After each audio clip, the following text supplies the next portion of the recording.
بس زیادہ میں نہیں بول سکتا، اس سے کچھ بڑھاپا ہے، عمر ہے، اتنا کافی ہے۔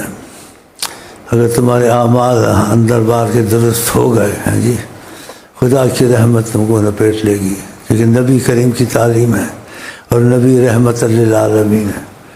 تو پردوں کی سخت پابندی کرو، نماز کی سخت پابندی کرو، قضا ہو جائے واپس ہو جائے، گناہ چھوٹے ہو جائیں بڑے ہو جائیں، خدا شرک کے سوا سب کچھ بخش سکتا ہے۔ فوراً توبہ کرو تاکہ گناہ کا وبال نہ آئے، اور نیت کرو آئندہ نہیں کروں گا، تو گناہ معاف ہو جاتے ہیں۔ کسی گناہ کو مت سوچو اس نے کیا ہے نہیں کیا ہے، جو کسی کے گناہ کے پیچھے لگے گا اس کی جاسوسی کرے گا۔ خدا نے کہا وَلَا تَجَسَّسُوا، جاسوسیاں مت کرو۔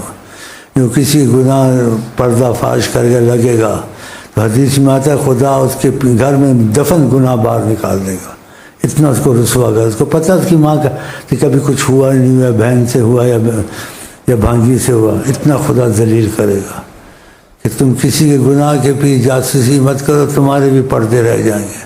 اور پتہ بھی لگ جائے تو نبی نے کہا سرسم کہا کرو من ستر مسلمن سترہ اللہ، جس نے کسی مسلمان کا پردہ کیا خدا اس کے گناہ بھی چھپا دے گا۔ وہ یہ نہ کہ میرے گناہ کو نہیں پتہ، اس کا مجھے پتہ میرے کو رسوا کروں، خدا کو تو پتہ ہے، خدا تجھے ذلیل کر دے گا، تیرے گناہ بعد ہے۔ لا تظہر شماتۃ بأخیک، اگر تجھے پتہ بھی اپنے بھائی کی بدنامی مت کر، تو فرمایا خدا اس کو شفا دے دے گا گناہ سے، تجھ کو خدا گناہ میں ڈال کے ذلیل کرے گا۔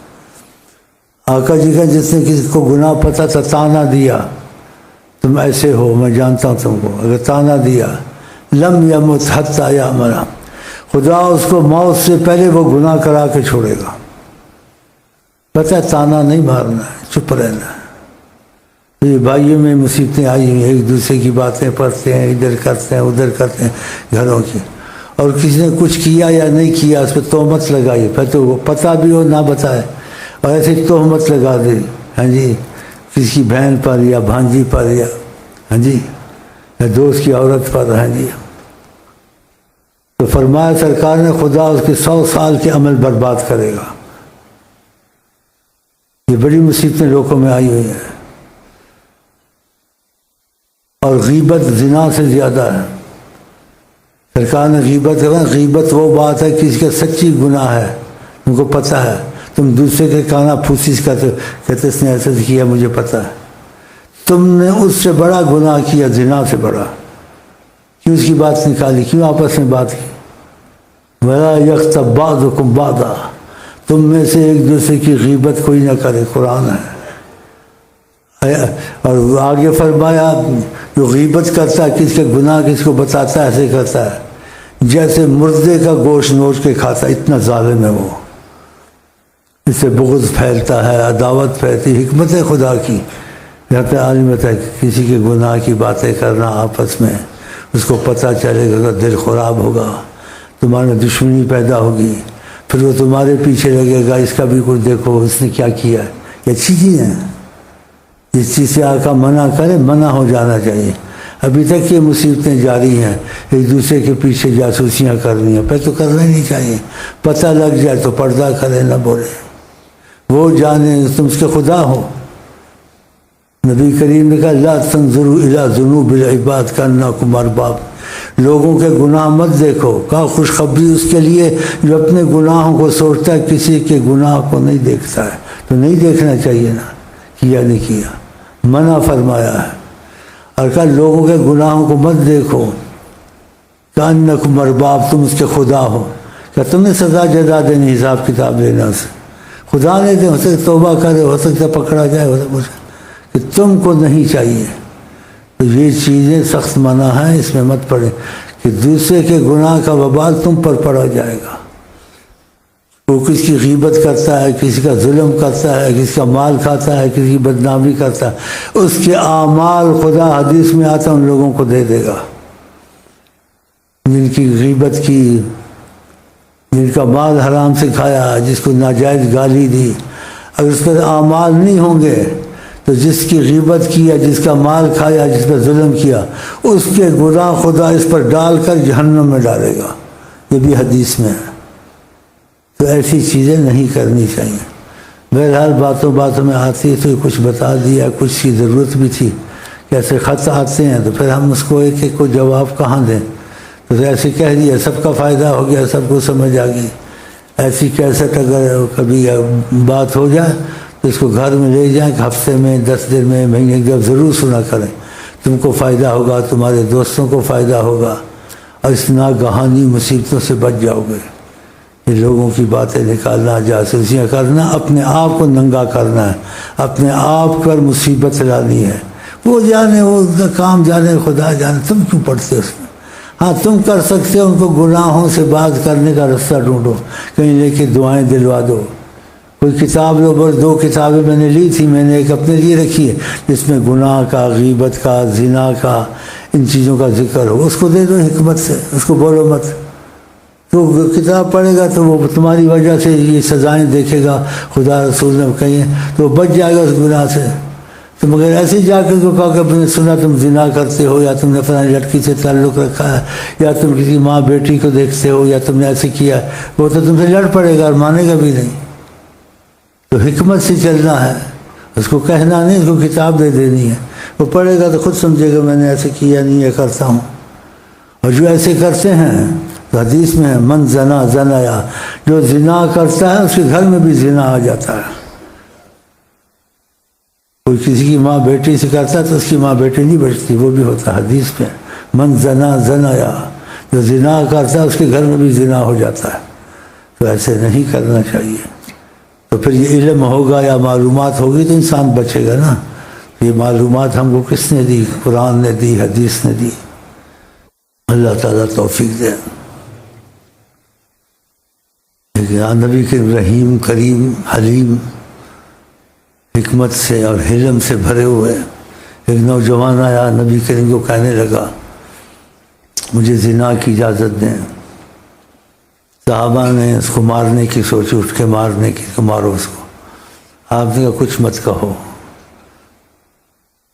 سمجھایا، بلایا، بٹھایا،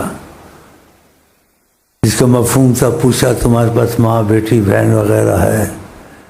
وہاں کیا ہے کا مفہوم؟ اس نے کہا ہاں ماں بہنے والا ہوں، بیٹی والا۔ کہا تمہاری بہن سے کوئی اگر ارادہ کرے، کہا برداشت نہیں ہوتی۔ کہا تم جو زنا کرو گے کسی کی بہن تو ہوگی؟ کہا تمہاری بیٹی سے یا ماں سے سٹ پٹاتا تھا، بولتا تھا یہ نہیں بات سن سکتا میں۔ کہا تم جو کسی کی زنا کی اجازت لے رہے ہو وہ کسی کی ماں بیٹی بہن تو ہوگی؟ اپنی کی نہیں چاہتے اور دوسرے کو کرتے ہو، تو پھر دوسرے نہیں چاہتے اپنے، اور اپنی کے تم نہیں چاہتے دوسرے کے ارادے کرتے، وہ بھی ماں بیٹی کسی کی ہوگی۔ پھر اس کو سمجھ آئی، اس نے کہا واقعہ۔ پھر یہ حدیث فرمائی آپ نے، جو زنا کرتا اس کے گھر میں زنا ہوتا ہے۔ دوسری حدیث میں کہا تم لوگوں کی عورتوں کی طرف مت جاؤ، لوگ تمہاری عورتوں کی طرف نہیں آئیں گے۔ دیکھا، اگر تم جاؤ گے تمہاری عورتیں بھی نہیں بچیں گی۔ حدیث شریف ہے، مفہوم ہے۔ ان چیزوں سے باز آنا چاہیے۔ ساری باتیں بہت کام کی ہیں، اپنے اوپر خود مصیبت نہیں لانی چاہیے۔ اس جوان کے سمجھ میں آ گئی تو بہت غلط میں نے بات کی، سمجھایا طریقے سے، تو اس کے منہ سے نکلا، کیا نکلا؟ جعلنی اللہ فداک، یا رسول اللہ کوئی ایسا سبب بنے میں آپ پہ جان نثار کر دوں۔ آپ نے ایسی مصیبت سے مجھے نکالا، سمجھایا۔ پھر آپ نے دست کرم اٹھایا، آقا کی دعا، آقا کی نظر کرم، اس کے لیے دعا کی۔ پھر وہاں سے اٹھا، اور جب جانے لگا تو اس نے کہا کہ مجھے ایسے محسوس ہوا یہ شیطانی خیالات نفس کا دباؤ جو میرے پر تھا، میرے دونوں پہلوؤں سے شہوت نکل چکی ہے، ختم ہو گئی۔ دیکھا، یہاں بیٹھے نبی کریم کی باتیں کرتے ہیں، ان سے نظر کرم مانگتے ہیں، جیسے اس جوان کو رحمت سے تکا، دعا کی، ایسے وہ ہم کو بھی تکیں گے، رحمت سے دیکھیں گے، ہم بھی بچ جائیں گے۔ تو اس لیے ان کی باتیں کرتے ہیں، ذکر میں زیادہ کرو، درود شریف زیادہ پڑھو، نمازوں کے علاوہ نفل زیادہ پڑھو، رحمتیں آئیں گی۔ تمہارے اندر جو شیطانی اور ہمارے اندر نفسانی خواہشیں ہیں ان کا خاتمہ ہوگا، یہ کم ہو جائیں گی۔ اگر ہو بھی جائے گا کچھ توبہ نصیب ہوگی کہ تم ذکر اذکار درود نہیں چھوڑتے، تمہارے میں احساس پیدا ہو گیا ہے۔ جو ان چیزوں کو چھوڑ دیتے ہیں اس کا احساس ختم ہو جاتا ہے، وہ سارے کام کرتا ہے، برے بھی، توبہ بھی نصیب نہیں ہوتی، شیطان اس کے اوپر پورا اس پر قابو پا لیتا ہے۔ جو ذکر نمازیں پڑھتے ہیں اس پر شیطان قابو نہیں پاتا، اگر وقتی طور سے قابو پا جائے، گناہ آ جائے، پھر وہ نکل جاتا ہے، توبہ کرتا ہے، کیونکہ نماز، درود، قرآن شریف یہ نہیں چھوڑتا۔ تو یہ چیزیں نہیں چھوڑنی ہیں، اور ان کو چھوڑنے سے دنیا کا نقصان، آخرت کا نقصان، عزت کا نقصان، بہت سے نقصان ہوتے ہیں۔ تو آقا جی رحمۃ اللہ علیہ ہے، اس لیے اولیاء اللہ کہتے ہیں خیر الہدی ہدی محمد، اگر کوئی بہترین رستہ ہے تو حضرت محمد مصطفیٰ کا رستہ ہے۔ اس سے ہم ان کی یاد دلاتے ہیں، ان کی محبت دلاتے ہیں۔ انسان جس سے محبت کرتا ہے تو پھر اس کے ساتھ جڑ جاتا ہے، اور جس سے محبت کرتا ہے تو اسی کے طریقے پہ چلتا ہے جس سے محبت ہوتی ہے۔ تو سب طریقوں سے بڑھ کر، سب محبتوں سے بڑھ کر اچھی محبت حضرت محمد مصطفیٰ کی ہے، کہ جیسی تعلیم اور جیسا اثر اور جیسا فائدہ دین، دنیا، آخرت کا، ہر قسم کا ہم کو ان کی محبت سے اور ان کی بات ماننے سے، ان سے جڑنے سے نصیب ہوگا، کسی سے نصیب نہیں ہو سکتا۔ تو خدا توفیق دے گا انشاءاللہ۔ اچھا جی، دعا مانگتے ہم کچھ پڑھ رہے تھے، کچھ باتوں سے باتیں نکل آئیں، تو میرا خیال اچھا ہی ہو گیا۔ یہ کیسا لے جانے کی کوشش ہے، مہینے میں 15 دن میں ایک دفعہ سنا کریں، دوستوں کو بھی سنایا کریں۔ تو دعا میں آرام سے مانگوں گا، میں سے آواز سے زیادہ نہیں بولا جاتا، تو دل میں آمین آمین کہتے رہنا، خدا سنتا ہے۔ اور آواز کوئی پڑتی ہے کان میں تو میں بھول جاتا ہوں دعا میں، تو خدا دل کو دیکھتا ہے، تو ہو گئی نیت، آمین دل میں کہتے رہیں بغیر آواز کے۔ اور جیسے کہا دعا کی تقدیر، دعائیں کی یہاں لے جائیں، اور تسبیح نہ چھوڑیں، لوگوں کو سکھائیں، سبحان اللہ و بحمدہ، سبحان تسبیح کا طریقہ سیکھیں۔ اس سے رزق کھلتا ہے، اس سے مصیبتیں ٹلتی ہیں، ناممکن کام ہوتے ہیں، اور یہ ہلکے پھلکے ہیں لیکن بہت ہی فائدہ پہنچانے والی چیزیں، اور اٹل پہنچائیں گی، کیونکہ نبی کریم کی زبان سے جو چیز نکلے وہ اٹل ہوتی ہے، اس میں شک نہیں کرنا چاہیے۔